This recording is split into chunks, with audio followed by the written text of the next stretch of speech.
Diabetes রোগ অথবা উচ্চ রক্তচাপ প্রেসারের সাথে আমাদের চোখের কোনো সম্পর্ক আছে কিনা? জি জি, চোখের বিভিন্ন রোগ হওয়ার কোনো সম্পর্ক কি আছে?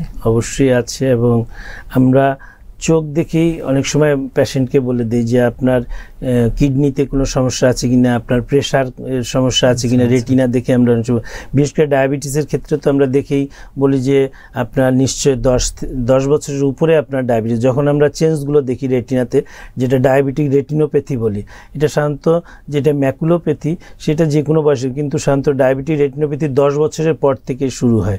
সুতরাং আমরা পেশেন্টকে দেখে যদি তার রেটিনোপ্যাথি যেটা হিমোরেজ, মাইক্রোঅ্যানিজম, ডট ব্লড হেমোরেজ, মানে রেটিনাল হেমোরেজ যেগুলো আমরা পাই, এগুলো বিভিন্ন স্টেজ আছে রেটিনোপ্যাথির।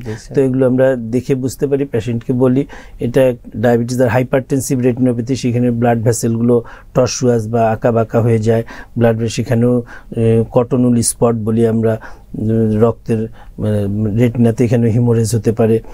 তারপর অনেক সময় যেটা প্যাপলিডিমা বলি, যে অপটিক নার্ভটা সোয়েলিং হয়ে যায়। তো সেক্ষেত্রে অবশ্যই হাইপারটেনসিভ রেটিনোপ্যাথি এটা বলি প্রেশারের জন্য, আর ডায়াবেটিসের কারণে ডায়াবেটিক রেটিনোপ্যাথি। এবং ডায়াবেটিসের জন্য চোখে হয় না এমন কিছু নেই, চোখের এই সামনের থেকে পিছনে সব স্ট্রাকচারগুলোকে ইনভলভ করতে পারে। যেমন বললেন যে স্টাইক্যালাজিয়ন, এগুলো কিন্তু যাদের ডায়াবেটিস থাকে তার হওয়ার সম্ভাবনা থাকে। তারপরে এদের লেন্স ক্যাটারাক্ট যেটা বলছে যে আর্লি স্টেজে ক্যাটারাক্ট হতে পারে, ভিট্রাসে রক্তক্ষরণ হতে পারে, ভিট্রাস হিমোরেজ বলি। তারপরে রেটিনাতে রেটিনাল হিমোরেজ হতে পারে, যেটা রেটিনোপ্যাথি আমরা বলি।